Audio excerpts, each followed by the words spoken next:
नमस्कार, स्वागत है आपका इस बुलेटिन में। मैं हूं आपके साथ अवंतिका श्रीवास्तव। बुलेटिन में सबसे पहले बात करेंगे इंदौर की, जहां पर पुलिस ने एक बड़ी कार्रवाई करते हुए सरफराज को हिरासत में ले लिया है। एनआईए के अलर्ट पर हिरासत में लिया गया है आरोपी को। पाकिस्तान, चीन, हांगकांग में आतंकी ट्रेनिंग का शक आरोपी के लिए और देश में बड़ी आतंकी घटना को अंजाम देने की फिराक में सरफराज घूम रहा था, इस तरह का इनपुट प्राप्त हुआ।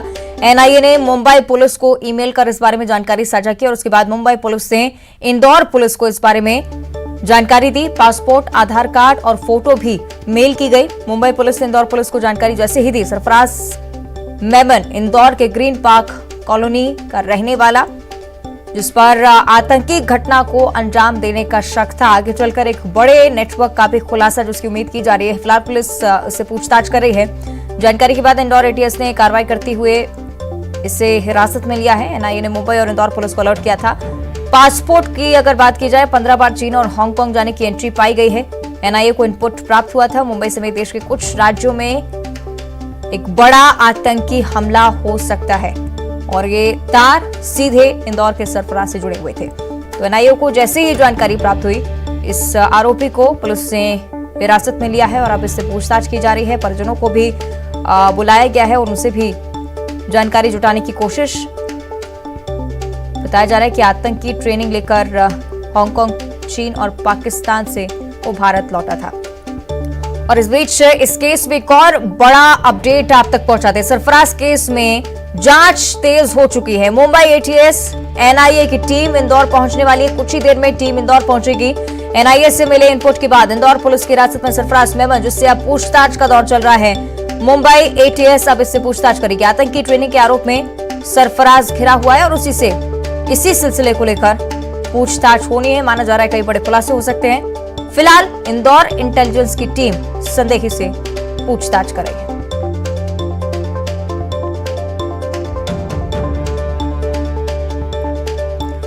सही अरुण हमारे साथ इंदौर से लाइव जुड़ रहे हैं, उनका हम रुख कर लेते हैं। अरुण, ये जानकारी प्राप्त हो रही है कि मुंबई एटीएस और एनआईए की टीम भी अब इंदौर पहुंचने वाली है, क्या कुछ जानकारी से लेकर? बिल्कुल, देखिए, जांच एजेंसियां इंदौर पहुंच रही हैं। जो आतंकी है सरफराज मेमन, उससे पूछताछ करेगी एटीएस मुंबई की टीम और एनआईए के अधिकारी यहां पहुंचेंगे और उससे पूछताछ की जाएगी।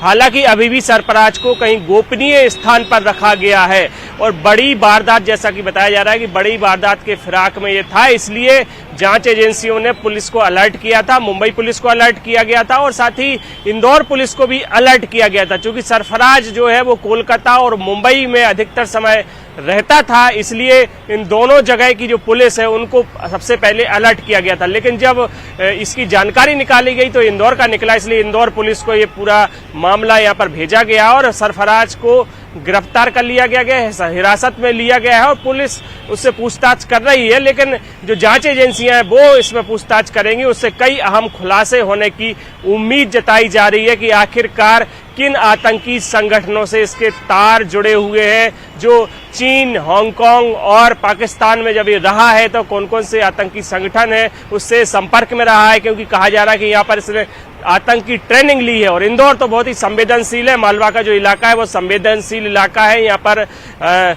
सिमी की गतिविधियां रही हैं, सक्रिय रहे हैं सिमी। हालांकि अभी उस पर प्रतिबंध लगा हुआ है, पीएफआई भी प्रतिबंधित है, उस पर भी प्रतिबंध लगा हुआ है। लेकिन दोनों ही संगठन के पदाधिकारी यहाँ पर, बड़े पदाधिकारी यहाँ से गिरफ्तार हो चुके हैं और यहाँ पर उनके कई ठिकानों पर छापेमारी भी की गई थी, उनके यहाँ पर ऑफिसेस भी मिले थे, इसलिए काफी संवेदनशील मामला है। और हालांकि पुलिस अभी इस मामले में कुछ बताने को तैयार नहीं है। जो सरफराज है वो खजराना इलाके में पहले रहता था, उसके बाद ग्रीन पार्क कॉलोनी जो चंदन नगर थाने का इलाका है वहां पर रहने लगा था। उसके माँ बाप को जब हिरासत में लिया गया तो उसके बाद वो पुलिस के हत्थे चढ़ा है और पुलिस लगातार इस मामले में पूछताछ कर रही है कि वो उसके क्या इरादे थे। क्योंकि जिस तरह का इनपुट मिला है उसमें कहा जा रहा है कि कई राज्य उसके निशाने पर थे, कई राज्यों में वो आतंकी वारदातों को अंजाम दे सकता था। हालांकि अभी तक पुलिस को ज्यादा जानकारी नहीं मिल पाई है क्योंकि पूछताछ में वो उतना सहयोग नहीं कर रहा है। लेकिन जांच एजेंसियां पूरी पूछताछ करेंगी और तब जाकर ये स्पष्ट हो पाएगा कि आखिरकार सरफराज के इरादे क्या थे और किस मकसद से वो इन सब गतिविधियों को अंजाम दे रहा था। निश्चित तौर पर अरुण, बहुत जरूरी के पीछे नेटवर्क का खुलासा हो इंटेलिजेंस टीम के लिए एक बड़ी चुनौती अरुण अब लगातार बनी हुई है, क्योंकि जिस तरह से आप भी जिक्र कर रहे हैं लगातार कि सिमी का गढ़ मालवा का क्षेत्र रहा है और इससे पहले भी आतंकी कनेक्शन यहां से सामने आ चुके हैं। एनआईए की तरफ से इनपुट मिला, इस पर कार्रवाई हुई, हिरासत में से लिया गया, लेकिन आगे चलकर चुनौतियां लगातार बढ़ती हुई इंटेलिजेंस की टीम के लिए। अरुण, बिल्कुल, देखिए एटीएस इस मामले में कई खुलासे करेगी, वो पूछताछ करेगी और उन तारों को जोड़ा जाएगा कि आखिरकार इसके संबंध किन लोगों से थे, किन किन राज्यों में इसके जो लोग हैं, संपर्क सूत्र हैं, वो फैले हुए थे। उन राज्यों की जो पुलिस है उनको भी इसमें शामिल किया जाएगा जांच में। अभी सिर्फ संदेह के आधार पर उसको गिरफ्तार किया गया है, उसको हिरासत में लिया गया है, तो ऐसे में अभी कुछ कह पाना मुश्किल होगा, जल्दबाजी होगी, लेकिन जैसे जैसे जांच आगे बढ़ेगी वैसे वैसे सब चीजें सामने आ जाएंगी कि आखिरकार ये किस इरादे से इस सब गतिविधियों को संचालित कर रहा था। हालांकि सरफराज के बारे में भी कहा जा रहा है कि उसकी एक मोबाइल की भी शॉप है, जो वो विदेश के मोबाइल यहाँ पर लाकर बेचता था, खजराना में उसकी दुकान बताई जा रही है। लेकिन ये सब बातें तो ठीक है, लेकिन एनआईए को अलर्ट, जिस तरह से एनआईए को जैसा इनपुट मिला था, उसने जिस तरह से अलर्ट जारी किया है कि आतंकी संगठन है, वो बहुत खतरनाक है, आतंकी है और बहुत खतरनाक है, उस वजह से जरूर पुलिस अलर्ट पर है। और जहां जहां भी इस तरह की गतिविधि होने की आशंका पुलिस को है, उस राज्यों की पुलिस को भी अलर्ट किया गया है। बिल्कुल अरुण, यानी कि कह सकते हैं कि खतरा अभी पूरी तरह से टला नहीं है और बहुत जरूरी हो जाता है। एक बड़ी चुनौती जिसकी हम बात कर रहे हैं अरुण, के आगे चलकर इंटेलिजेंस की टीम के लिए पता लगाना बहुत मुश्किल होगा कि कहां से नेटवर्क जुड़ा हुआ है, कैसे मध्य प्रदेश में इसका सेंटर बनता जा रहा है, क्योंकि सिमी का गढ़, उसके बाद आतंकी कनेक्शन, और अभी भी जब सरफराज की भी बात की जा रही है, आप बता रहे हैं कि मोबाइल दुकान वो चलाता था, काफी आम व्यक्ति की तरह यहाँ पर रह रहा था, कोई अंदाजा नहीं लगा सकता किस व्यक्ति का कनेक्शन कहां तक हो। अरुण,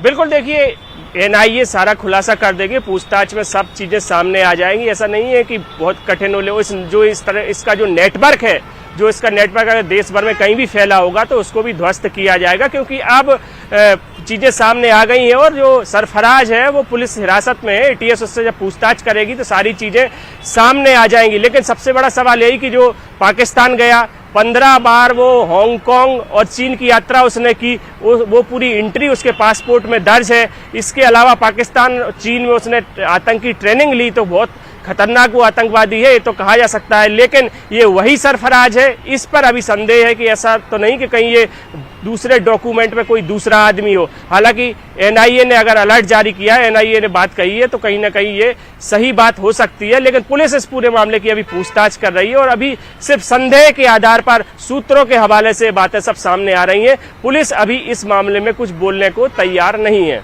बिल्कुल, एक और जानकारी जिस तरह से आप इस बारे में भी अरुण जिक्र कर रहे थे कि पूछताछ में सहयोग नहीं कर रहा है सरफराज, उनके माता पिता को भी बुलाया गया और उसके माता पिता से भी लगातार पूछताछ की जा रही है। क्या कोई अपडेट इसके बाद निकलकर सामने आए, क्योंकि मुंबई एटीएस की टीम भी जल्दी पहुंचेगी और उसके बाद यहां पर पूछताछ का सिलसिला आगे बढ़ेगा? देखिए, जो भी चीजें हैं सब सूत्रों के हवाले से सामने आ रही हैं। पुलिस इस मामले में कुछ नहीं बोल रही है। दूसरा ये भी है कि वो सरफराज को किसी गोपनीय जगह पर ले गई है पूछताछ के लिए, उससे कोई चंदन नगर थाने में पूछताछ नहीं की जा रही है। चंदन नगर थाने में सिर्फ उनके माँ बाप को पूछताछ के लिए लाया गया था, उसके बाद से वो भी वहां पर नहीं है। तो चंदन नगर थाने में अभी फिलहाल कोई नहीं है, लेकिन ऐसा कहा जा रहा है कि कहीं गोपनीय जगह पर ले गई है पुलिस, और जो इंटेलिजेंस विभाग है मध्य प्रदेश का, वो उससे, उसके जो अधिकारी हैं वो उससे पूछताछ अभी कर रहे हैं। ठीक है, चलिए इंतजार है अरुण, इंटेलिजेंस की तरफ से कुछ कहा जाए या फिर कोई ऑफिशियल स्टेटमेंट जारी किया जाए पुलिस की तरफ से। शुक्रिया आपका फिलहाल इस पूरी जानकारी के लिए। और अब जिस तरह से हम जिक्र कर रहे हैं कि लगातार जांच तेज हो रही है और अब यह आशंका कि मुंबई एटीएस और एनआईए की टीम भी जल्द से जल्द इंदौर पहुंचने वाली है, आके पूछताछ का सिलसिला और गंभीर होने वाला है। तो मध्य प्रदेश के उज्जैन जिले के बड़नगर तहसील क्षेत्र से एक दिल दहला देने वाला मामला सामने आया है। रुनिजा मार्ग के समीप खेत पर 60 वर्षीय बुजुर्ग का शव मिलने से हड़कंप मच गया। बताया जा रहा है कि मोबाइल ब्लास्ट होने से बुजुर्ग की मौत हुई। बताया जा रहा है कि यह घटना सुबह करीब 6:30 से 7 बजे के बीच हुई। इस समय घर में कोई मौजूद नहीं था और उसी वजह से शव मिलने की जानकारी दोपहर में लगी। घर में अकेले बुजुर्ग का शव मिलने से इलाके में भी हड़कंप मच गया है। तत्काल इसकी सूचना स्थानीय पुलिस को दी गई। पुलिस ने शव को कब्जे में लेकर पोस्टमार्टम कराया और फिर उसे परिजनों को सौंप दिया गया है। जानकारी के अनुसार मृतक बुजुर्ग खेती किसानी करते थे और खेत पर बने कमरे में अकेले रहते थे। मोबाइल चार्जिंग पर लगा था, ब्लास्ट हो गया और मौके पर मोबाइल और इलेक्ट्रॉनिक बोर्ड जला हुआ पाया गया है। साथ ही मृतक के शरीर पर गले से सीने तक और हाथ में भी चोट के निशान पाए गए हैं। थाना प्रभारी की तरफ से जानकारी साझा की गई है। दयाराम बरोड़, जिनका नाम है, 60 वर्षीय बुजुर्ग घर पर अकेले रहते थे और इसी वजह से कोई पुख्ता जानकारी नहीं कि किस वजह से मौत हुई। रोड पर दयाराम बारोड़ जी है, उनका एक शेड बना हुआ है। वहां पर उनकी शव मिलने की सूचना पर पुलिस पहुंची थी आज दोपहर में। मौके पर उनका जो शव था उसमें गर्दन और से लेके चेस्ट तक के काफी ज्यादा चोट के निशान थे, जिससे कि प्रथम दृष्टया लगा कि कोई विस्फोट हुआ है।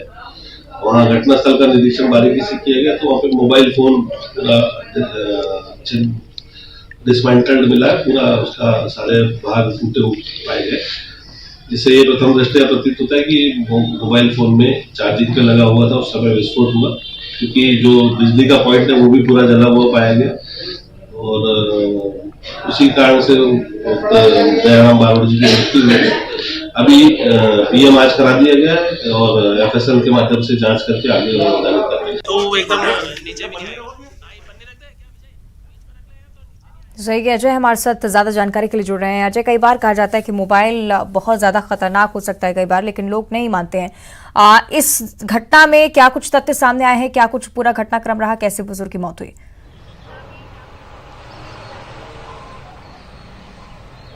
जी देखिए, उज्जैन से 60 किलोमीटर पर जो है बड़नगर तहसील के पास में रुनीजा गांव है। इसके पहले ही रोड पर एक खेत है जहां पर दयाराम रहते थे और दयाराम को इंदौर भी जाना था। इसी दौरान उनके दोस्त दिनेश ने टिकट भी लिए थे और जब दयाराम कुछ देर तक स्टेशन नहीं पहुंचे तो उसी दौरान उनके दोस्त ने उन्हें फ़ोन लगाया और फ़ोन लगाने के बाद जो अचानक फ़ोन उठते ही बंद हो गया। दयाराम काफ़ी का फ़ोन नहीं लगने के बाद फिर उनका दोस्त दयाराम का खेत पर पहुंचा और उसने देखा कि दयाराम खून में लथपथ जमीन पर पड़े हुए थे। उसी दौरान उन्होंने पुलिस को फ़ोन किया और पुलिस ने वहाँ पे मौके पर पहुंच के जाँच पड़ताल की तो पता चला कि मोबाइल भी पूरी तरह क्षतिग्रस्त पड़ा हुआ था और साथ ही जो बिजली का बोर्ड है वो भी पूरी तरीके से जला हुआ था। साथ ही एक चीज़ और ये है कि उसके जो दयाराम है उनके खेत के ऊपर से एक हाई टेंशन लाइन भी जा रही थी। कहीं ना कहीं ये भी हो सकता है कि हाई टेंशन लाइन के कारण वोल्टेज एकदम बड़ा हो जिसके कारण मोबाइल में ब्लास्ट हो गया हो, या फिर ये भी हो सकता है कि दयाराम ने मोबाइल चार्जिंग के दौरान फ़ोन को उठा लिया हो जिसके कारण ब्लास्ट हुआ हो। तो ये अभी पुलिस जो है सारे विषयों पर और सारे बिंदुओं पर जांच कर रही है। फिलहाल जो है दयाराम का पोस्टमार्टम कराकर उसके परिजनों को सौंप दिया है। दयाराम खेत पर अकेले रहते थे और उनके साथ में जो बीवी बच्चे नहीं रहते थे, वो परिवार से अलग रहते थे, तो वो खेत पर ही जो है समय बिताते थे, वो खेती बाड़ी में व्यस्त रहते थे। पर उनको इंदौर जाना था इसीलिए वो मोबाइल चार्जिंग पर लगा हुआ था और उसी दौरान उनके दोस्त का फ़ोन आया और अचानक मोबाइल बंद हो गया। तो इसके बाद से ही जो है दोस्त को पता चला खेत पर जाके कि ये घटनाक्रम हुआ है। इसके बाद से पुलिस अब जो है पूरे घटनाक्रम की जांच कर रही है और अलग अलग बिंदुओं पर भी जांच कर रही है ताकि इसमें कोई और दूसरा मामला तो नहीं है। फिलहाल जो है पुलिस को बिजली का जला हुआ बोर्ड मिला है और कई और खुलासे हो सकते हैं। शुक्रिया आपका अजय इस पूरी जानकारी के लिए। आगे बढ़ते हैं, रायगढ़ से बड़ी खबर का रुख करेंगे। अस्पताल पर बाहरी लोगों का कब्जा है। मातृ शिशु अस्पताल की हम बात करें जहां पर सुरक्षा में लापरवाही सामने आई है। बाहरी लोगों का अस्पताल के बेड पर कब्जा नजर आया है। आपको बता दें कि अस्पताल में मरीजों को बेड नहीं मिल रहा है। अस्पताल के बेड पर बाहरी लोग सो रहे हैं। लोगों ने वीडियो बनाकर वायरल कर दिया है। रायगढ़ के मातृ शिशु अस्पताल का यह पूरा मामला। तस्वीरें आपको दिखा रही है, यही वीडियो जो कि सोशल मीडिया पर लगातार वायरल हो रहा है। सेगी हरपाल हमारे साथ फोन लाइन पे जुड़ रहे हैं। अस्पताल प्रबंधन की तरफ से हरपाल, क्या कुछ टेक इस पूरे वीडियो पर, ये जानकारी चाहेंगे। जी, अस्पताल प्रबंधन फिलहाल इस वीडियो से अनधिक के बता रहे हैं, खुद को बता रहे हैं कि जिस तरह के मामले सामने आए वो अटेंडर हो सकते हैं कि ये मातृ शिशु अस्पताल है, तो कहीं ना कहीं ये अंदाजा लगाया जा रहा है कि जो अटेंडर रहे हैं वो रात में सोए होंगे। लेकिन एक बड़ा सवाल उठता है कि मातृ शिशु अस्पताल जहाँ पर महिलाओं के लिए ये अस्पताल आरक्षित है, वहां पर इस तरह के पुरुषों का रात के समय सोना और वहां पर कोई सुरक्षा के जवान नजर नहीं आ रहे हैं, ना ही लेडीज गार्ड है, ना ही जेंट्स के कोई गार्ड है। तो ऐसे में सुरक्षा में लापरवाही नजर आ रही है। फिलहाल इसमें प्रबंधन की तरफ से कोई भी अभी जवाब नहीं आया है। अब देखना होगा कि वीडियो के सामने आने के बाद जो है अब इसमें क्या कार्रवाई होती है। जी ठीक है, शुक्रिया आपका हरपाल जानकारी के लिए। और बात करेंगे छतरपुर की, जहां शिक्षा का मंदिर दागदार हुआ है। हॉस्टल संचालक पर दलित छात्रा के साथ छेड़छाड़ और बलात्कार किए जाने का मामला सामने आया है। पीड़ित छात्रा हॉस्टल में ही रहकर पढ़ाई कर रही थी और अब पीड़िता की शिकायत पर आरोपी के खिलाफ बलात्कार की धाराओं सहित SC/ST एक्ट की धारा और पॉक्सो एक्ट के तहत केस दर्ज किया है। उसे गिरफ्तार कर लिया गया है।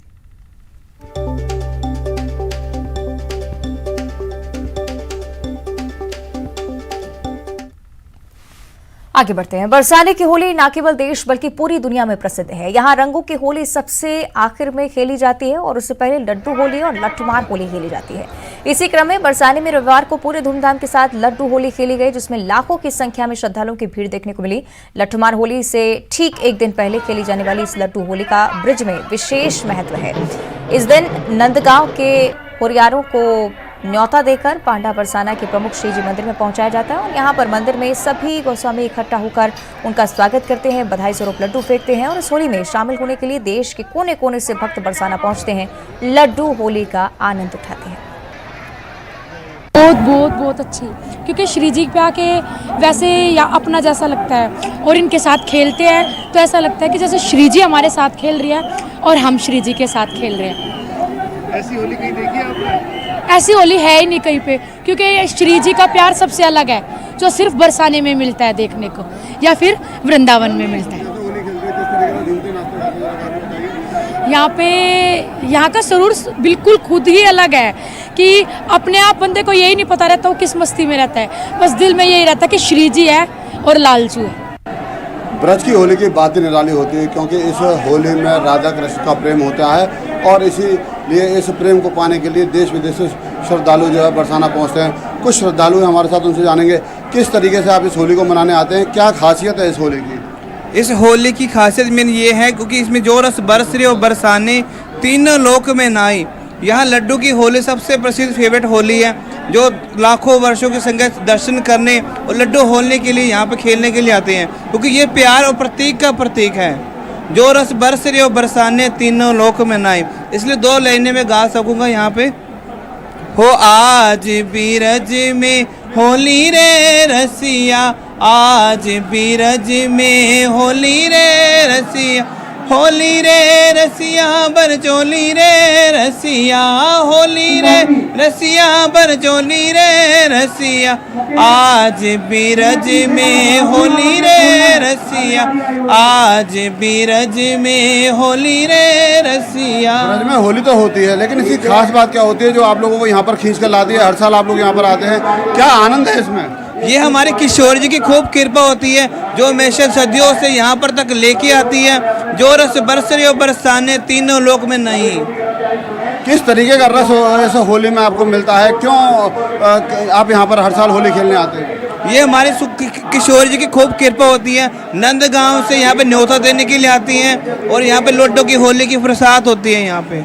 तो आपने देखा कि जो श्रद्धालु हैं वो यहाँ पर हर साल होली में आते हैं और इस होली को खेलने के लिए आते हैं, क्योंकि यह होली अपने आप में अलग होती है। क्योंकि ब्रज की होली में लड्डू भी फेंकते हैं, लाठी भी पड़ती है, अबीर भी होता है, गुलाल भी होता है, प्रेम भी होता है और आस्था भी होती है। इसीलिए ये होली खास होती है और यह होली 40 दिन तक ब्रज में दिखाई देती है और इसी होली का आनंद लेने के लिए देश विदेश से श्रद्धालु यहाँ पर आते हैं। नितिन गौतम, न्यूज़ 18 मथुरा। और आइए अब देखते हैं सिटी टॉप 10। इंदौर पुलिस की हिरासत में सरफराज, देश में बड़े हमले के फिराक में था आरोपी। एनआईए ने जारी किया था अलर्ट, देश के कई स्थान से राज्य से निशाने पर। एमपी विधानसभा के बजट सत्र का आज दूसरा दिन, राज्यपाल के अभिभाषण पर सदन में होगी चर्चा। आज विधानसभा में पेश होगा आर्थिक सर्वेक्षण। भोपाल में बीजेपी विधायक दल की बैठक आज, विधानसभा के बजट सत्र की बनेगी रणनीति। सीएम शिवराज की अध्यक्षता में आरोपों का जवाब देने तैयार होगी रणनीति। ग्वालियर में एयरफोर्स परिसर में 10वीं के छात्र ने की खुदकुशी, 15 साल के छात्र सूर्यांश सेंकर ने की खुदकुशी, पानी की टंकी से कूदकर दी जान। छतरपुर में हॉस्टल संचालक पर लगा दलित छात्रा के साथ छेड़छाड़ और बलात्कार का आरोप, पुलिस के शिकायत के बाद आरोपी गिरफ्तार, बलात्कार की धाराओं सहित SC/ST एक्ट की धारा में केस दर्ज। बैतूल में मुख्यमंत्री सामूहिक विवाह कार्यक्रम में मचा हड़कंप, मौके पर दुल्हन के ना पहुंचने पर मचा हड़कंप, बस खराब होने के चलते दुल्हन को हुई देरी। उज्जैन में बुजुर्ग का शव मिलने से हड़कंप, खेत पर मिला बुजुर्ग का शव, मोबाइल ब्लास्ट से हुई मौत, मोबाइल और इलेक्ट्रॉनिक बोर्ड जला हुआ मिला।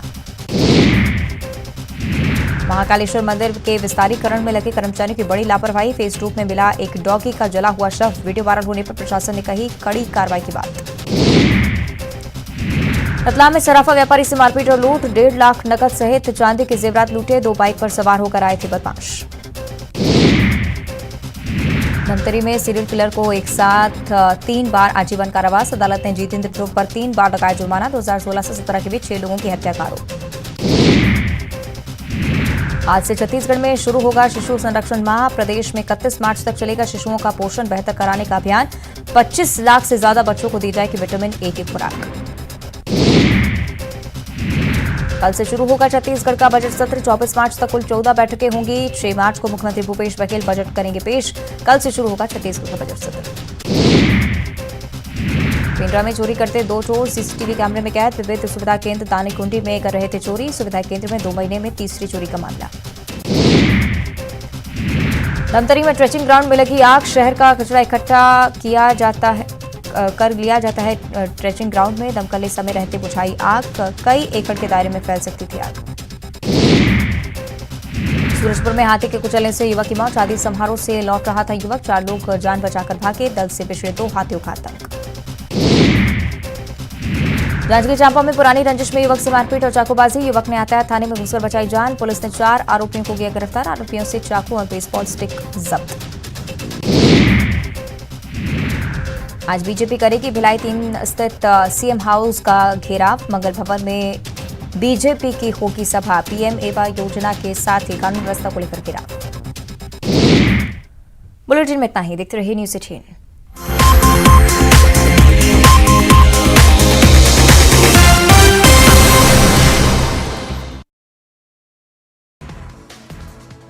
हिमाचल प्रदेश के राज्यपाल ने पीएम